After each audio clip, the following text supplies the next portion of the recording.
malam hari ini akan menyelami tentang salah satu sahabiah atau sahabat perempuan Nabi Muhammad SAW yang bernama Ummu Kulsum. Jadi kalau misalnya ibu ini tahu nggak penyanyi Mesir yang namanya Ummu Kulsum? Umi Kulsum. Oh, yang penyanyi Mesir itu ya? Itu terkenal sekali zaman dulu, tapi siapa juga nggak tahu. Saya juga nggak tahu, cuma. Tapi saya senang dengerin musiknya. Oh gitu, saya nggak tahu, cuma denger aja Umi Kulsum. Dia penyanyi beken di Mesir. Iya, Jadi saya nama Umi Kulsum ini dia orang tuanya terinspirasi dari salah satu nama sahabiah Nabi Muhammad SAW. Ya ini saya coba sampaikan ya. Baik. Ummu Kulsum itu Ummu Kulsum binti Uqbah merupakan saudara perempuan Utsman bin Affan dari pihak ibu. Jadi Ummu Kulsum ini saudaranya Khalifah Utsman tapi dari ibunya, bukan dari bapak, dari pihak ibu. Berarti beliau dekat lah ya, maksudnya dekat dengan Rasulullah sebenarnya. Ya. Berarti ponakannya.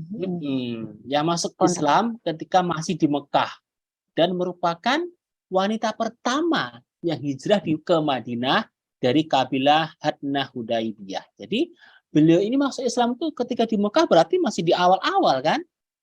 Nah, jadi ya, betul. Beliau itu masuk Islam ketika Rasulullah SAW masih awal-awal menyebarkan dakwah Islam karena terjadi di Mekah. Beda dengan di Madinah itu sudah ketika Islam sudah mulai banyak. Jadi beliau termasuk orang yang pertama yang masuk Islam ketika berada di Mekah. Ya. Ummu Kulsum binti Uqbah bin Mu'aid masuk Islam di Mekah dan telah dibaiat oleh Rasulullah SAW sebelum hijrah ke Madinah ya. Tetapi keislamannya diketahui oleh keluarganya. Saudara laki-lakinya yang bernama Walid dan Imarah yang merupakan kedua anak Uqbah memintanya untuk meninggalkan Islam. Ummu Kulsum kemudian pergi menuju Ummu Salamah sehingga Nabi sendiri datang ke rumah Ummu Salamah untuk menjenguk Ummu Kulsum. Ini saking komitmen beliau kepada Islam tuh beliau sampai meninggalkan rumah. Ya, oke ya, ini kita lanjutkan. Karena keberanian itulah Abu Sa'id berkata tentang Ummu Kulsum, aku tak pernah mengetahui seorang wanita Quraisy yang berani keluar rumah ayahnya karena Islam selain Ummu Kulsum. Jadi beliau ini adalah orang sangat luar biasa ya. Beliau rela keluar dari rumah itu karena Islam. Zaman dulu nggak ada. Anak perempuan tuh ya harus menurut dengan orang tuanya. Ummu Kulsum sangat pandai menulis. Dia menikah dengan Zaid bin Harisah. Setelah Zaid meninggal, kemudian menikah dengan Zubair bin Awam yang dikaruniai anak yang bernama Zainab. Setelah bercerai dengan Zubair, ia menikah dengan Abdurrahman bin Auf. Darinya dikaruniai dua anak yang bernama Ibrahim dan Hamid. Setelah Abdurrahman bin Auf meninggal, ia kemudian menikah dengan Amr bin As dan ia meninggal dunia pada tahun 33 Hijriah. Ummu Kulsum meriwayatkan hadis dari Nabi sebanyak 10 hadis. Di antara orang yang meriwayatkan hadis darinya, antara lain Hamid bin Abdurrahman bin Auf, anak Ummu Kulsum sendiri, dan Hamid bin Nafid dan lainnya. Jadi suaminya Ummu Kulsum ini adalah tokoh-tokoh sahabat Nabi yang sahabat besar ya. Ya kan? Istri pertama Zaid bin Harisah itu orang sahabat Nabi kan, Zaid bin Harisah itu. Zubair bin Awam, Abdurrahman bin Auf, kita udah pasti tahu lah beliau ini. Yang terakhir beliau menikah dengan Amr bin As. Ini adalah sahabat-sahabat besar Nabi Muhammad SAW. Ya. Baik, berikutnya adalah keluar dari Mekah sendirian. Ketika masih muda dan belum menikah, Ummu Kulsum binti Uqbah tidak pernah berpisah dari ayah bundanya. Kemudian iman masuk hatinya, maka dia keluar dari Mekah sendirian dan hijrah kepada Allah dan Rasulnya. Kedua saudaranya mengejar untuk mengajak dia kembali. Pada waktu itu Rasulullah SAW telah berdamai dengan Quraisy pada perjanjian Hudaybiyah dengan syarat beliau setuju mengembalikan orang-orang Muslim yang datang kepada mereka. Ketika para wanita datang kepadanya, Allah tidak setuju Nabi Muhammad SAW mengembalikan kepada kaum musyrikin. Maka turunlah ayat-ayat yang menyuruh mereka, menguji mereka. Maka ujilah keimanan mereka dengan bersumpah apakah mereka wanita Muslim yang sebenarnya atau tidak. Jadi ketika perjanjian Hudaybiyah itu kan diantaranya adalah Rasulullah SAW harus mengembalikan orang Quraisy yang masuk Islam yang bersama Rasulullah, ya kan? Waktu itu Rasulullah pengen mengembalikan, tapi ditegur sama Allah. Kamu nggak boleh gitu loh, ya. Jadi termasuk diantaranya adalah Ummu Kulsum ini. Ya, bahwa kata Allah bahwa itu sebenarnya ujian bagi mereka. Mereka itu sebenarnya beriman atau tidak, gitu, kata Allah. Jadi Rasulullah pernah ditegur dalam perjanjian Hudaybiyah ini. Okay. Adalah Ummu Kulsum binti Uqbah bin Abu Mu'ayth, termasuk orang-orang yang keluar kepada Rasulullah SAW dan waktu itu dia masih muda belia. Nah, jadi beliau itu datang kepada Rasulullah masih sangat muda sekali. Kemudian keluarganya datang meminta kepada Rasulullah SAW agar mengembalikan kepada mereka, sehingga Allah menurunkan ayat-ayat tentang wanita-wanita beriman. Hadis riwayat Bukhari dan Al-Misr bin Makhramah. Jadi perjanjian tadi yang dimana diantara poinnya adalah Rasulullah SAW harus mengembalikan wanita ke itu, kemudian Allah tegur gitu loh, ya, karena kata Allah itu salah satu bentuk ujian kepada perempuan-perempuan yang beriman tadi. Dia masih komitmen dengan keimanannya atau dia malah atau justru dia kembali kepada orang tuanya yang kafir, gitu ya. Oke, berikutnya adalah dalam Syiar A'lamin Nubala, Imam Az-Zahabi berkata, Ummu Kulsum bin Uqbah bin Abu Mu'ayth masuk Islam dan berbaiat. Dia tidak sempat hijrah hingga tahun ke-7 dan keluarnya di zaman perdamaian Hudaybiyah. Kedua saudaranya adalah Al-Walid dan Ammarah. Jadi, Ummu Kulsum lulus dalam ujian dan berhasil menyelamatkan agamanya dari kaumnya. Jadi, kemudian meskipun dia dijemput sama orang tuanya, Ummu Kulsum ini tetap kekeh. Beliau nggak mau kembali ke orang tuanya karena waktu itu orang tua beliau masih dalam kondisi kafir. Ya, diriwayatkan ujian itu dilakukan dengan cara mengucapkan sumpah. Aku tidak keluar kecuali karena mencintai Allah dan Rasul-Nya, dan aku tidak keluar untuk mencari dunia maupun membenci suami. Ada yang mengatakan kami bersaksi dengan perkataan yang baik. Aku telah bersaksi di hadapan beberapa saksi. Sesungguhnya tiada Tuhan selain Allah dan bahwa Muhammad adalah Rasulullah SAW. Jadi waktu itu ketika beliau itu disuruh balik ke orang tuanya, beliau nggak mau. Beliau tetap komitmen bahwa dia akan tetap bersama Rasulullah SAW. Oke. Berikutnya adalah kedudukan yang mulia. Ummu Kulsum mempunyai kedudukan mulia di antara kaum muslimin. Hal itu dengan menjadi jelas dari riwayat sebagaimana dalam Al-Asobah dan diriwayatkan oleh Ibnu Mandah bahwa Umar bin Khattab radhiyallahu anhu bertanya kepada Ummu Kulsum binti Uqbah, istri Abdurrahman bin Auf, apakah Rasulullah SAW berkata kepadamu, nikailah pemimpin kaum muslimin, Abdurrahman bin Auf? Ummu Kulsum menjawab, ya. Jadi Ummu Kulsum ini ketika menikah dengan Abdurrahman bin Auf itu adalah karena memang perintah dari Rasulullah SAW, atau meminta lah, Ummu Kulsum kamu menikah dengan Abdurrahman bin Auf, gitu ya. Baik, berikutnya Ummu Kulsum sebagai perawi hadis. Ummu Kulsum meriwayatkan 10 hadis dari Nabi Muhammad SAW.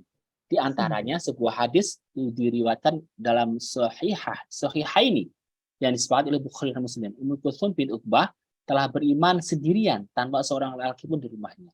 Dia tinggal di tempat pinggitan dan keamanan serta ketenangannya di bawah kegelapan seorang diri.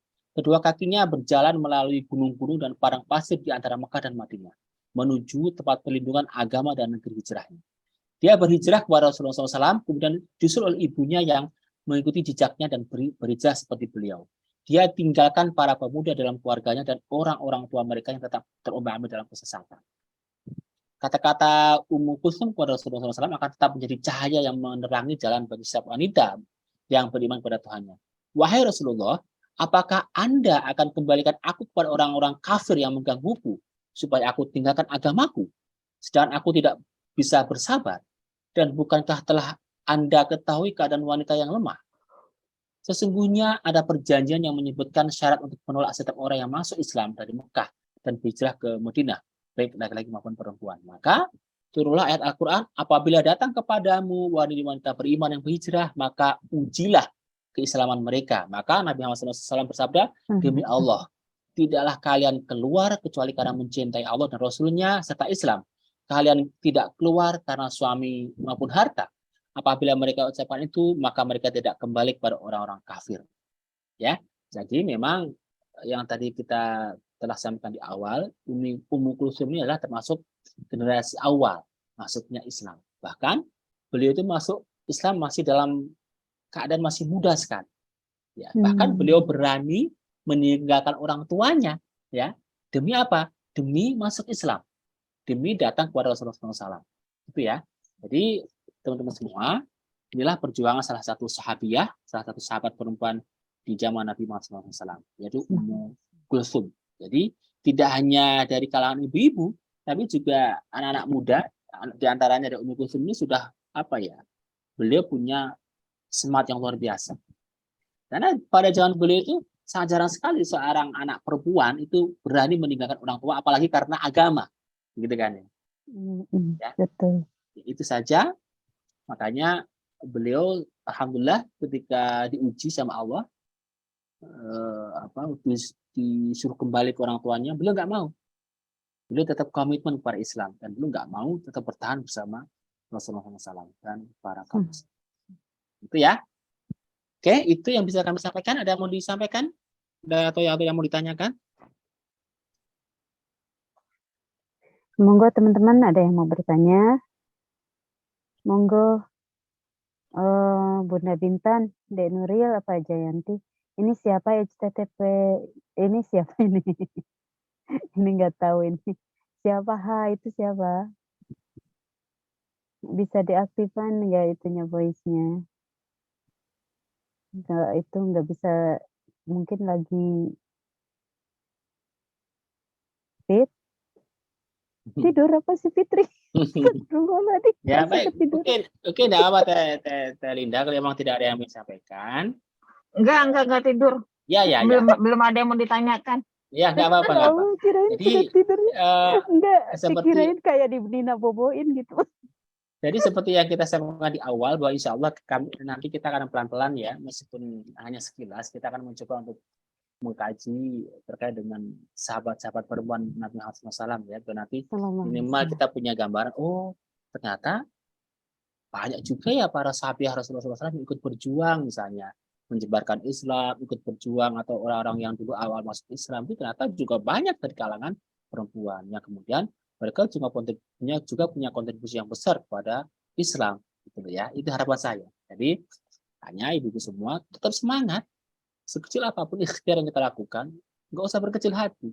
Nah, kayak misalnya walaupun ya ada sedikit, yang sering saya ulang saya sampaikan, tidak apa-apa, kita tetap jalan, ya. Insya Allah kita akan tetap jalan. Intinya kita berdoa kepada Allah semoga kita tetap istiqomah. Dengan istiqomah tadi itu penting, ya. Diberikan keistiqomahan. Buat saya juga, saya misalnya juga masa itu cuma 3-2, jadi malas. Ya. Saya pun juga berdoa semoga saya bisa istiqomah. Atau kalau memang saya nggak bisa, terima kasih. Kalau memang nanti nggak bisa, mungkin nanti ada teman saya. Kalau teman-teman gini teman-teman, memang ada yang tertarik terkait dengan wakaf misalnya, nanti bisa kita minta teman kita untuk menyampaikan masalah wakaf.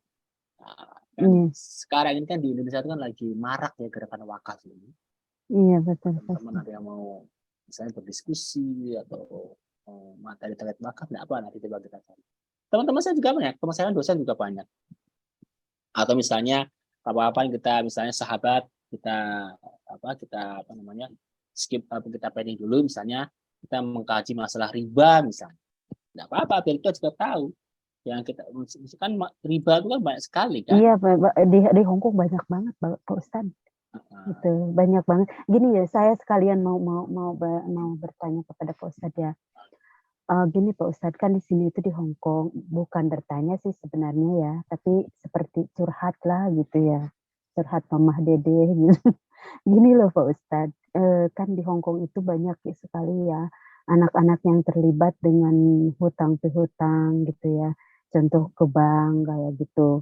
Nah, pertama-tama mereka itu kadang-kadang ya ada yang dari Indonesia gitu ya, yang dari Indonesia misalkan mereka dari Indonesianya itu keluarganya atau apa gitu bilang, "Mbak, ini ada tanah murah loh Mbak, gini," atau, "Nah, ini ada tanah murah ini," gitu ya.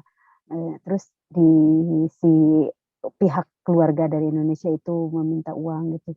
Dan banyak sekali anak-anak yang di sini-sini itu meminjam ke bank kayak gitu ya. Terus maaf. Pinjam banknya pinjam bank Indonesia atau bank sini? Bank sini Pak Ustadz. Bank sini. Bank Hong Kong. Oke, terus? Nah, gitu. Terus mereka itu karena di sini itu dipermudah untuk sangat mudah gitu untuk meminjam, dipermudah untuk meminjam gitu dengan jaminan, kadang dengan jaminannya itu ya bukan kadang lagi dengan paspor kayak gitu ya. Nah, iya Pak Ustadz, dengan paspor terus dengan alamat majikan gini gini gini gitu ya.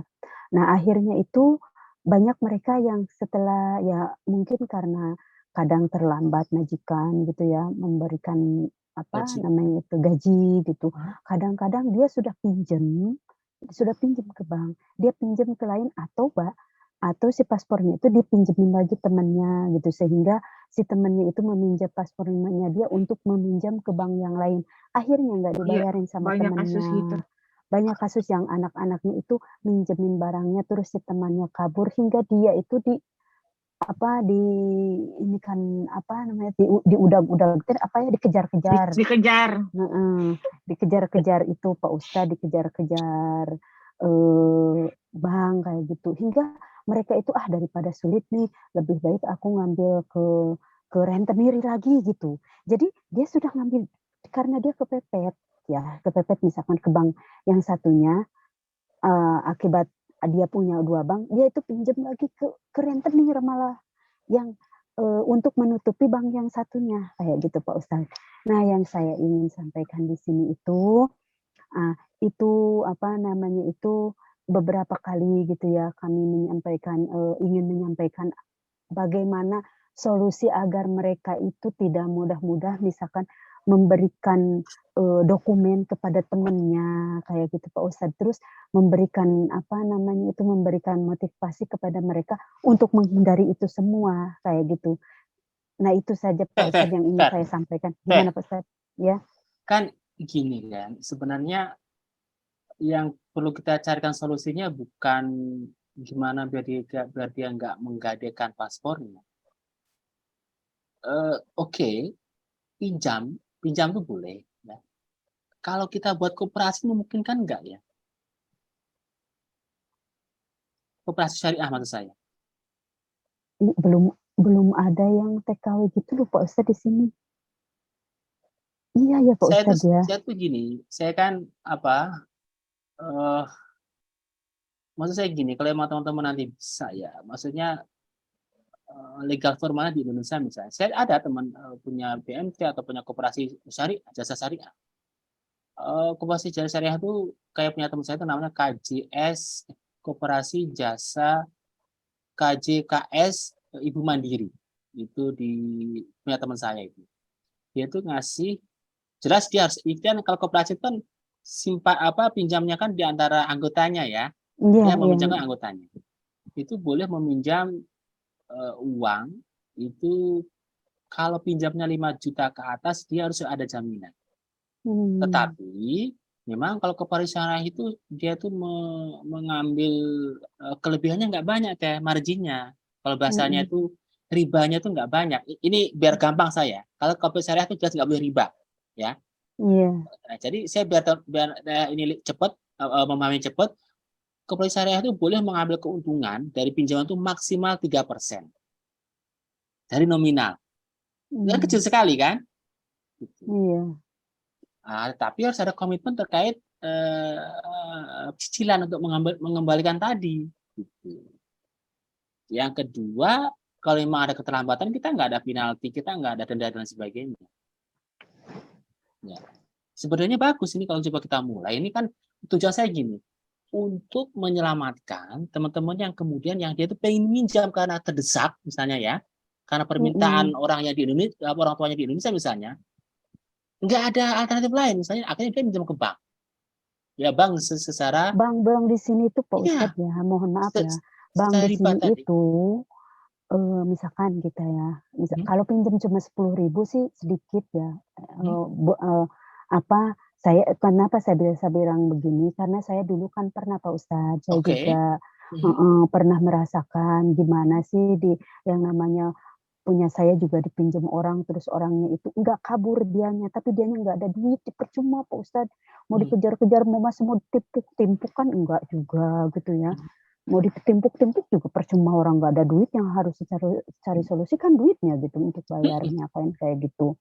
Nah, akhirnya kan saya pusing sendiri, makanya saya tahu gitu. Nah, saya kan dipinjam sama temen yang saya kan di blok, saya kan di atas di lantai 23, nah dianya di lantai 9 kayak gitu. Saya tadinya nggak niat nolong, pas dia lagi di lift pingsan Pak Ustadz, badannya tuh kurus banget gitu. Saya bilang, "Adik kenapa?" Gitu ya, akhirnya ya gitu, Cerita. akhirnya saya kasihan heeh, dia cerita, "Teh," katanya, "pinjem dulu punya Teteh, nanti aku bulan Agustus katanya habis," gitu ya. Dulu itu saya itu tahun 2010 Pak Ustadz itu terjadinya. Nah, itu kan akhirnya dipinjemin lah saya. Ternyata dia itu bohong sama saya. Ternyata kata banknya itu setelah saya cek, dia itu sudah di-blacklist, nggak bisa pinjam di bank manapun, karena merah namanya dia tuh. Otomatis saya kan kesel juga, saya sampai nggak bisa kirim ke keluarga itu 3 tahun saya Pak Ustadz, gitu. Allah. Gitu. Karena itu, nah akhirnya kan dari situ saya makanya saya hijrah gitu, dari situ tuh saya hijrah gitu.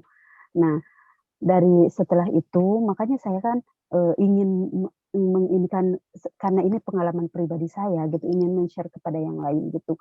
Bagaimana agar mereka tidak lagi lah, sudahlah kalau misalkan mereka mau pakai, cukup pakailah dengan dirinya sendiri kayak gitu, atau kalau bisa ya pinjam-pinjam bank syariah kayak gitu. Yang sampai di sini itu Pak Ustadz hampir 80%. Sampai sekarang? Iya, masih banyak Pak Ustadz. Sekarang itu banyak yang begitu. Mereka akhirnya pinjam-pinjam rentenir semuanya, rata-rata pinjam-pinjam rentenir untuk nutup-nutupin kayak gitu, nutup-nutupin kekurangan-kekurangannya kayak gitu. Nah, itu dulu itu saya itu 3 tahun Pak Ustadz kayak begitu, gitu. Makanya sekarang itu saya sangat hati-hati banget kayak gitu. Kayak gini. Kira-kira kalau Bang SMI mau ngadain buat gini kan kita kan pengen teman-teman PMI itu nggak seperti itulah ya. Iya Pak Ustadz. Kalau kita pengen itu misalnya memberi solusi kepada mereka, maksudnya bukan solusi ngasih uang, bukan maksudnya apa ya? Iya, Kalau memang kita mau buat kayak semacam materi acara itu apa ya sifatnya Teh?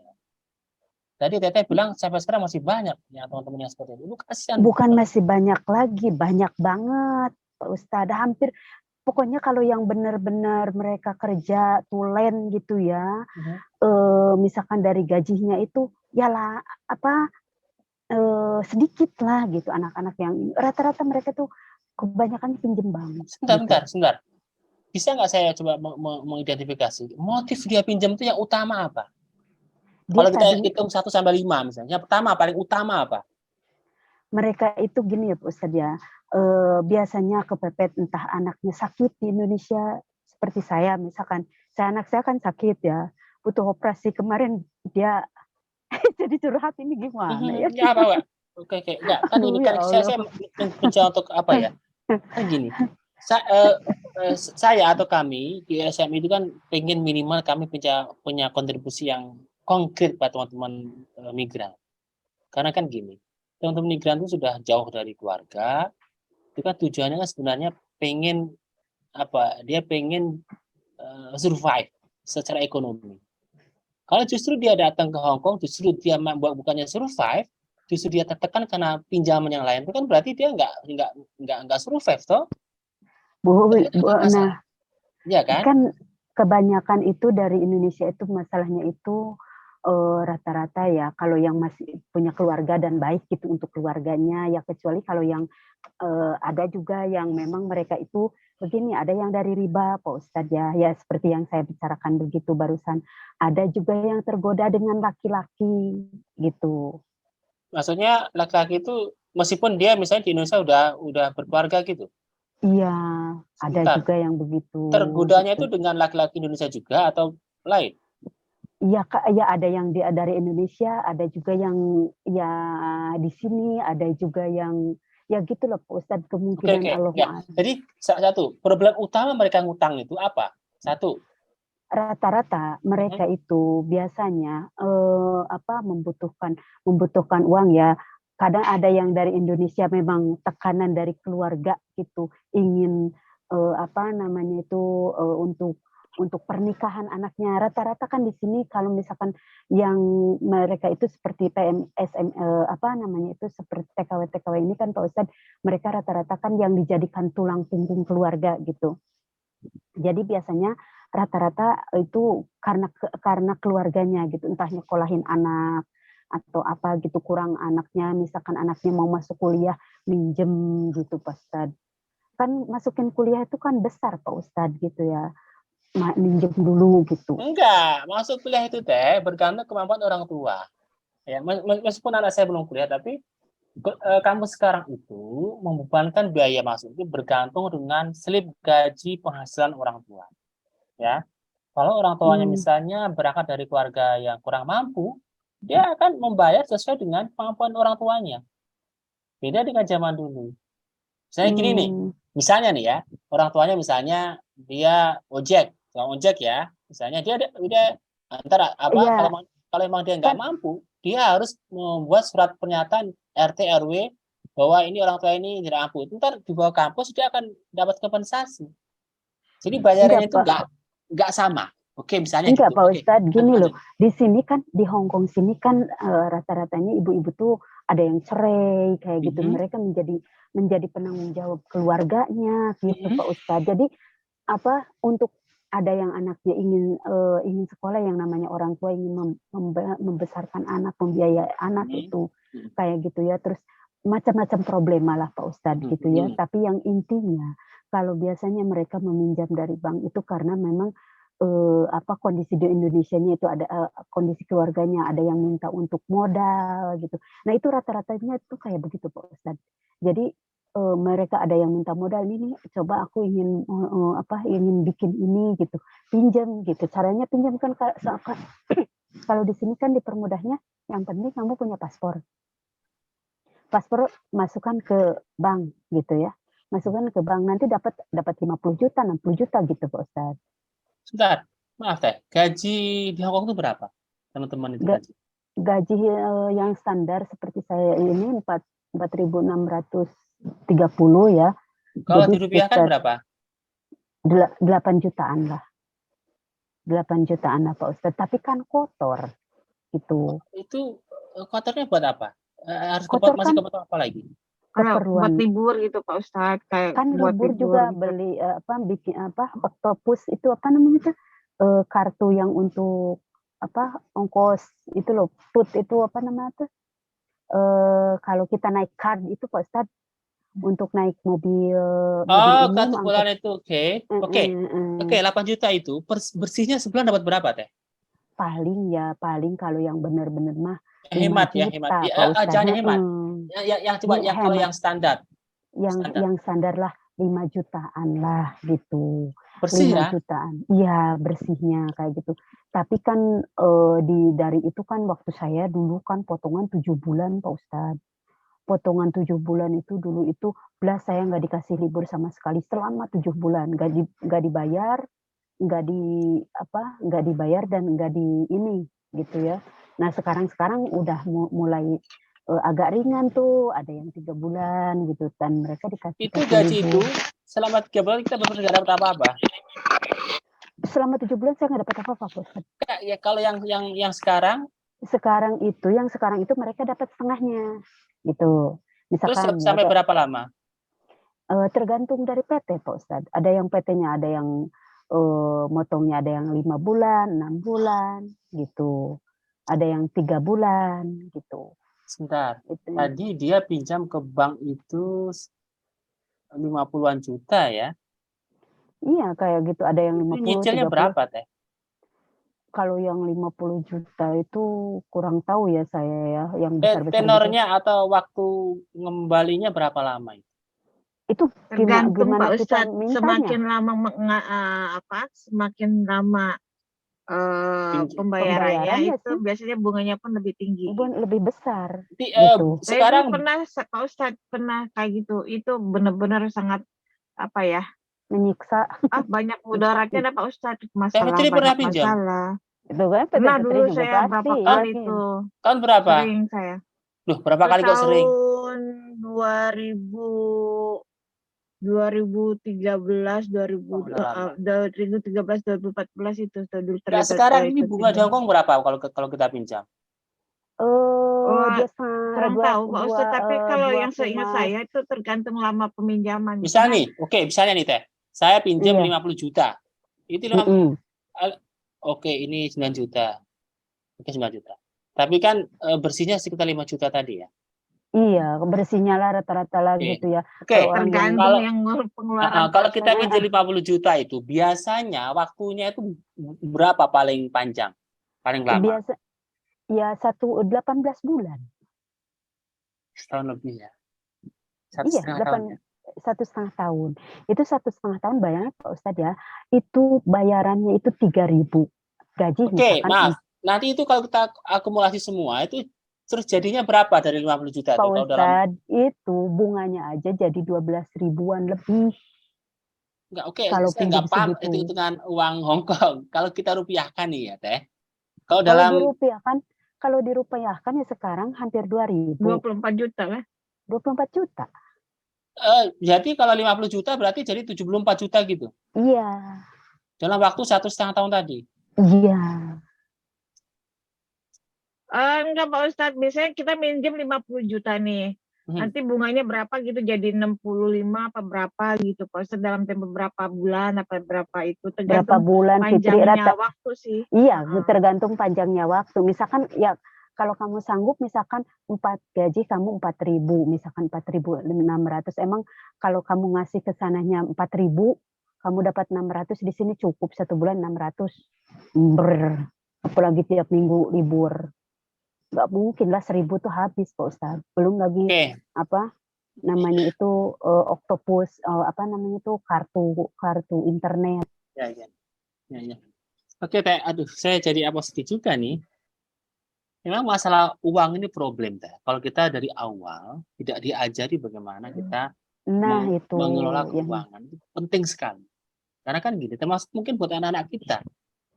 Anak-anak kita ini kalau nggak sudah dari awal kita ajari bagaimana mengelola uang, bagaimana membelanjakan, nanti itu akan problem, ya kan? Apalagi di era sekarang ini kan apa ya bahasanya fixing, apa suka pamer, ya kan?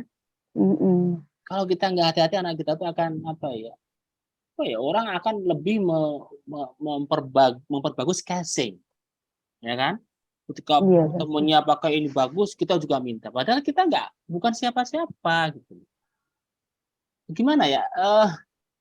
Memang harus ini Teh. Kalau pikiran kami itu, kalau kita mau membuat semacam program itu memang harus program yang buat orang tua atau saudara yang di Indonesia, juga buat teman-teman PMI yang ada di luar negeri, ya kan?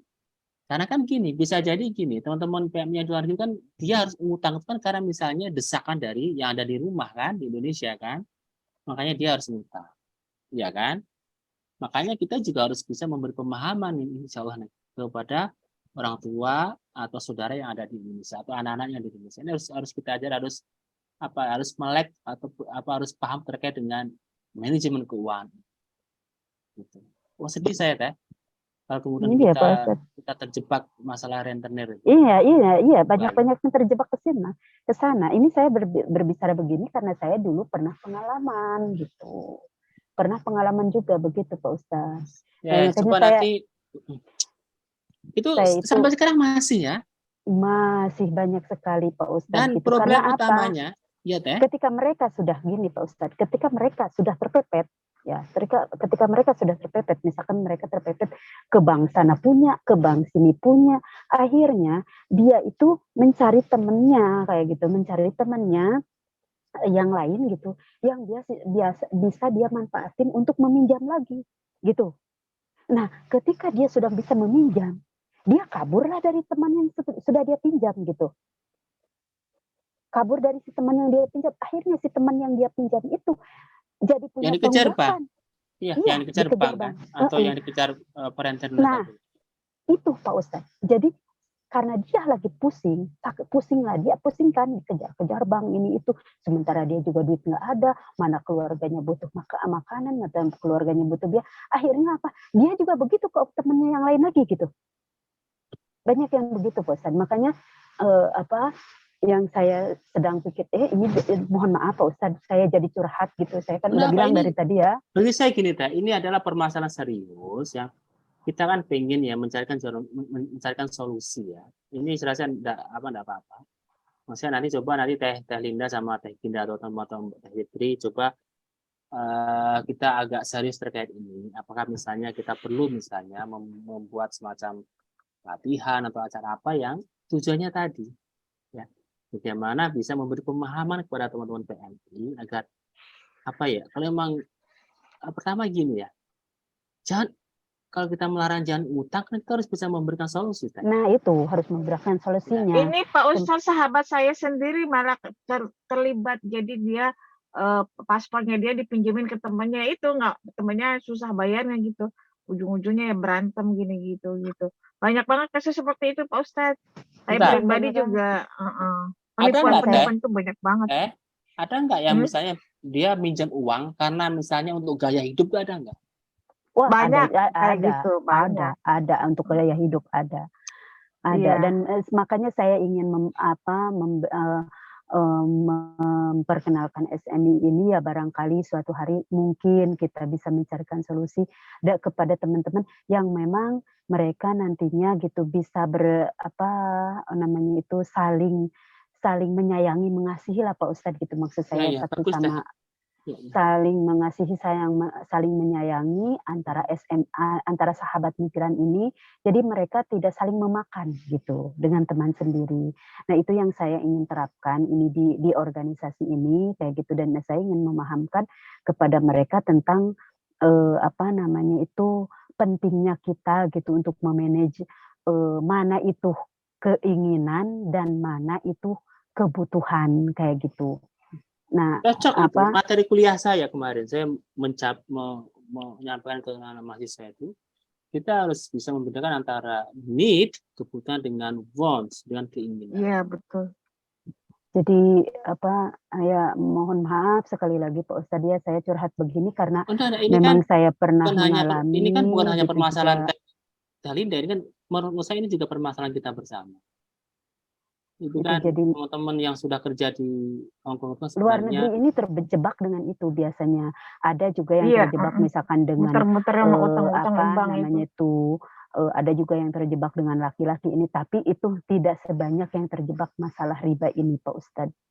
Gitu. Masalah riba ini nggak di Hong Kong aja, di Indo juga marak banget kan, di kampung lifestyle. Ya, kalau di sini kan pinjol ya, pinjol. Tapi gini, kalau di luar negeri kan menjadi sesuatu yang menurut saya ini menarik untuk kita kaji, untuk kita cari. Karena apa Pak Ustadz, kan yang namanya paspor itu sedangkan kan ini gini loh Pak Ustadz, saya kan kalau kontrak kerja apa itu saya pasti baca dulu gitu ya, sebelum saya masuk itu saya baca dulu.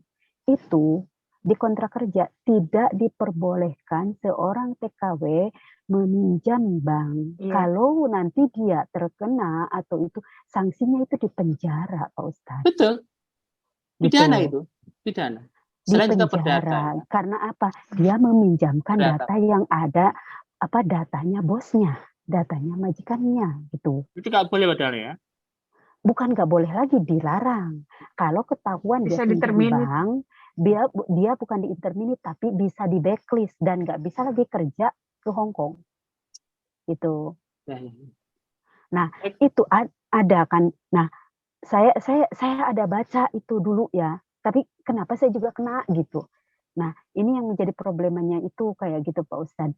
Nah, makanya saya kan berbicara ini terus nantinya terus kalau di sini ya, pertama itu aja dulu Pak Ustadz mengenai riba ini kayak gitu dibahas dulu gitu. Nanti setelah itu bagaimana kita nanti, karena di Hong Kong juga masih banyak yang memang mereka itu mengaku Islam gitu ya, mengaku Islam. Tapi karena mereka di sini kerja katanya dengan orang-orang kafir gitu. Jadi mereka juga apa yang sudah memang kan begini ya Pak Ustadz, minimalnya menolaklah gitu dalam hati ya gitu. Menolak dalam hati gini maksud saya. Misalkan gini Pak Ustadz ya. Dia tuh orang Islam.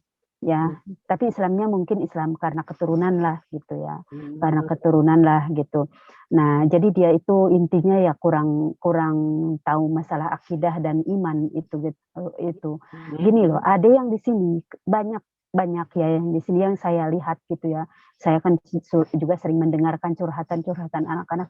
Loh, Mbak, dia itu loh makan babi loh, Mbak, gitu. Katanya apa? Ah, di sini itu orang kafir, kalau nggak kafir nggak deh apa namanya itu kalau kita nggak makan ya kelaparan katanya gini gitu. Jadi apa namanya itu ilmu ilmu untuk ininya gitu Pak Ustadz. Jadi kurang gitu. Kalau minimalnya kalau punya iman kan minimalnya menolak gitu ya. Dan nggak usah dibenarkan gitu. Kalau misalkan babi itu haram, ya udah haram gitu. Nggak usah dibenarkan misalkan, alah di sini kamu itu soalin gini-gini gitu misalkan. Terus mereka itu bilang, kamu soalin, di sini saja kamu kerja sama orang kafir. Lah kamu pegang-pegang babi ini itu, kamu lo sholat juga pegang babi nggak sah gitu. Akhirnya mendengar itu anak-anak, ah ya iyalah sholat juga ini kan aku. Nah itu Pak Ustadz gitu. Ya. Apa, paham nggak Pak Ustadz? Bang, semua. Apa saya banyak ngomong ya? Nah, jadi emang enggak, saya paham dalam artian gini, berarti masih banyak yang perlu kita lakukan. Jadi memang peluang kita untuk berdakwah itu masih sangat besar sekali di Hongkong ya.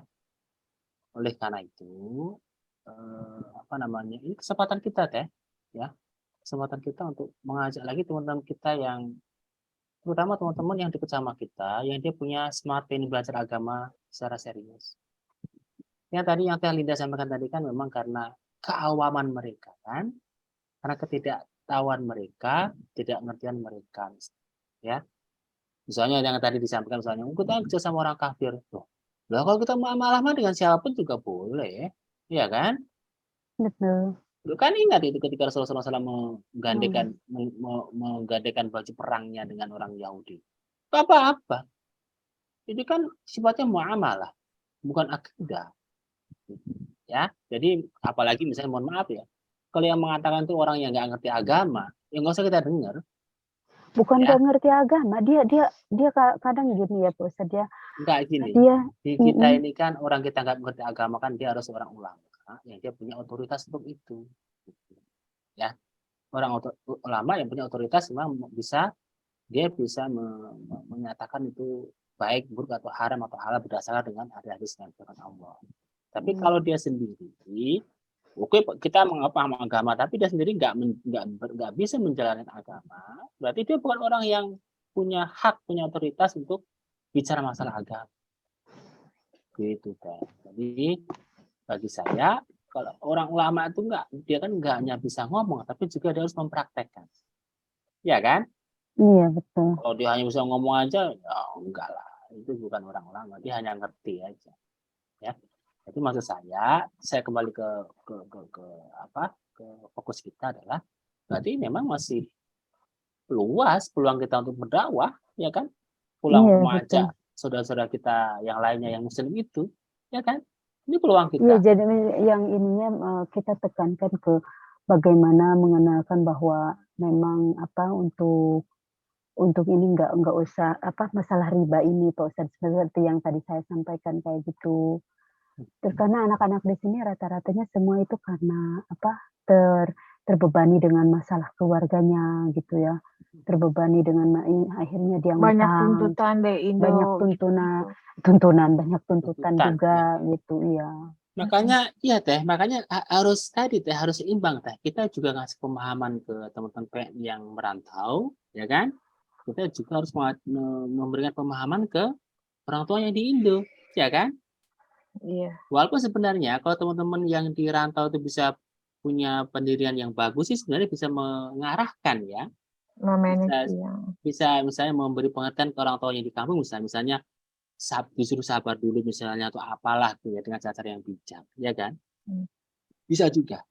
Tapi gini teh, intinya saya sepakat tadi bahwa kalau memang nanti kita pengen membahas tema terkait misalnya apalah masalahnya manajemen keuangan atau misalnya masalah riba dan sebagainya itu penting. Tapi kayaknya kita jangan langsung fokus ke riba deh. Maksudnya gini, kita mengangkat temanya apa yang kemudian nanti kita bisa di dalamnya ada itu. Ada itu gitu, iya. Nah, nanti Iya, nanti Pak saya Ustadz. khawatir kalau itu masalah riba, haramnya riba tuh orang udah Udah pada kabur, duluan. Pak Ustadz. Iya. gitu loh. Pada kabur dari Ya, kalau kan? misalkan langsung digituin, pada kabur anak-anak di sini nggak suka gitu. Makanya apa ya, mengenal pinjaman tanpa bunga misalnya ya. Nah gitu misalnya. Pak Ustadz. Kata-katanya yang enak gitu, Ya. yang menarik mereka gitu. Nah, kalau kita langsung ngomong riba, aduh, saya yakin mereka nanti makin antipati sama kita. Iya, Coba itu. nanti gini, kalau emang insya Allah kalau emang pelan-pelan ya, kita pelan-pelan coba nanti. Emang tidak mudah kok. Emang tidak mudah misalnya, terutama mengajak mereka untuk rajin. Karena kan gini, kalau mereka mau ikut kajian kita aja, mereka akan lama-lama akan tercerahkan, ya. Benar nggak? Iya betul. Tapi kalau emang mengajaknya, kemudian mereka tuh untuk gabung dengan kita aja susah. Nah ini tantangan buat kita nih. Coba gimana caranya ya biar, atau coba kita kemas nih. Biar anak-anak ini biar mau. acaranya menarik gimana ya? Atau sesekali misalnya boleh bikin angket atau bikin survei ya. Misalnya acara seperti apa yang Anda sukai, misalnya apalah itu ya, misalnya. Atau nanti SMI lah bisa bikin kayak semacam angket ya. Angket itu tahu misalnya survei. Kita minta pendapat dari teman-teman SMI atau teman-teman PMI di Hong Kong. Misalnya kegiatan apa yang Anda sukai misalnya. Terus misalnya kalau terkait dengan kajian apa yang tema kajian apa yang Anda sukai. Semacam itu kan. Ya. Nanti coba dari hasil itu kita coba olah, oh ternyata teman-teman suka kayak gini nih, atau nanti coba kita lakukan gitu teh. Maksudnya misalnya teman-teman di Hong Kong itu misalnya suka kajian yang temanya terkait dengan simpan pinjam. Oh kita buat acara itu gitu teh. Ya.